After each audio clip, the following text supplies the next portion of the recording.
Audensi sempat ribut, EMPKP beberkan kinerja sejumlah OPD dinilai amburadul.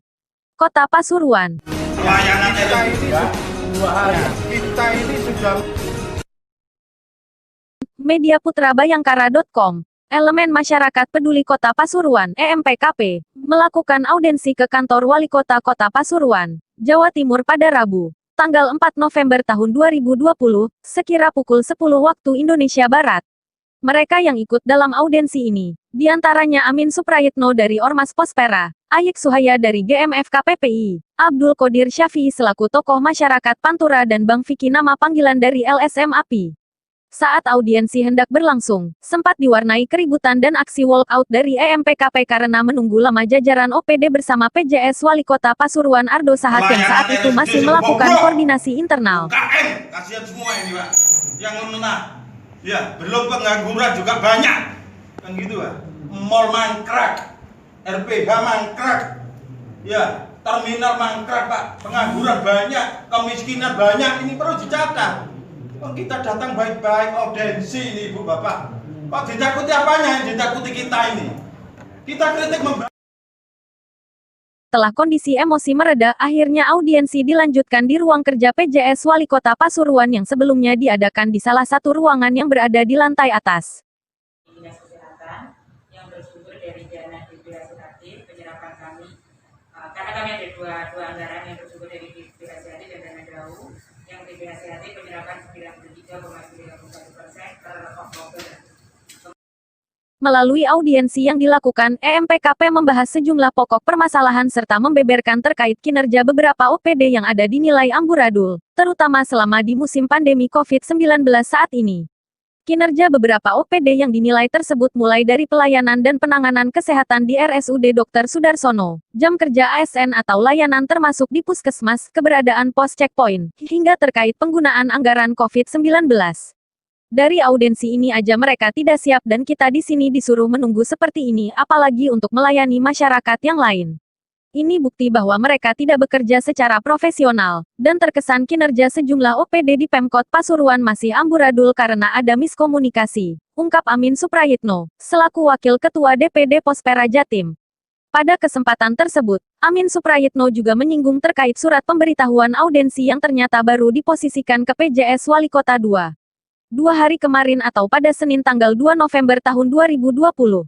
Padahal menurut Mas Prayit, panggilan akrab Amin Suprayitno, surat pemberitahuan itu sendiri telah dilayangkan oleh EMPKP ke pihak Pemkot jauh-jauh hari sebelumnya, yaitu terhitung kurang lebih sudah 2 minggu atau 14 hari lamanya. Masih menurut Mas Prayit, dengan melihat cara kerja pihak Pemkot yang ada, selayaknya ada perombakan atau reformasi terutama di tubuh atau di internal birokrasi itu sendiri dengan berdasarkan pada kemampuan atau kapasitas dan kapabilitas pada setiap OPD yang ada, dan sesuai dengan kompetensi di bidangnya masing-masing. Jelas di sini harus ada reformasi birokrasi, karena cara bekerjanya kita anggap sudah tidak jalan dan tidak sehat. Dan ini akan rusak kalau terus dibiarkan seperti ini, papar Mas Prayit. Berbeda dengan pernyataan yang disampaikan oleh Abdul Qodir Syafi'i selaku Thomas Pantura. Kondisi di rumah sakit Purut, kalau orang masuk ke sana, di UGD, yang tidak sakit yang mengantarkan keluarganya harus mau menandatangani satu pernyataan. Kata Abdul Qodir Syafi'i, berdasarkan informasi dari masyarakat, bahwa RSUD Dr. Sudarsono seakan-akan menjadi tempat yang menakutkan terutama bagi masyarakat Kota Pasuruan. Saya banyak mendengar keluhan, bahwa Rumah Sakit Sudarsono saat ini seakan-akan menjadi momok, sesuatu yang menakutkan bagi masyarakat Kota Pasuruan khususnya. Terbukti masih banyak warga Kota Pasuruan lebih memilih berobat dan menginginkan layanan medis di luar, dibanding ke Rumah Sakit Sudarsono, kata Abah Qodir. Ada apa dengan RS Sudarsono ini? Tolonglah, kembalikan cara pelayanan atau penanganannya secara profesional. Agar masyarakat kembali memperoleh kepercayaan terhadap rumah sakit ini. Biar kesannya nggak begitu-gitu aja, harap Abah Qodir. Sementara dari Ayik Suhaya, selaku Ketua GMF KPPI Pasuruan mempertanyakan seputaran terkait penyerapan dan penggunaan anggaran COVID-19 sejauh ini. Selain itu, Ayik Suhaya juga menyinggung tentang keberadaan beberapa pos checkpoint. Menurutnya, pos checkpoint itu kurang efektif, jarang difungsikan. sehingga dianggap menghabiskan anggaran. Terkait keberadaan pos checkpoint, coba kita lihat bersama. Terlihat jarang atau bahkan tidak lagi difungsikan. Jelas ini membuang anggaran alias muspro. Mending anggarannya dibuat ke hal lain yang lebih bermanfaat saja, usul Ayik Suhaya. Menanggapi adanya keluhan atau masukan dari masyarakat melalui EMPKP, PJS Wali Kota Pasuruan Ardo Sahak mengucapkan rasa terima kasih atas kepedulian masyarakat ikut membangun Kota Pasuruan lebih baik. Selanjutnya ia menghimbau sekaligus menekankan kepada jajaran OPD terkait, untuk melakukan perubahan atau pembenahan ke arah perbaikan.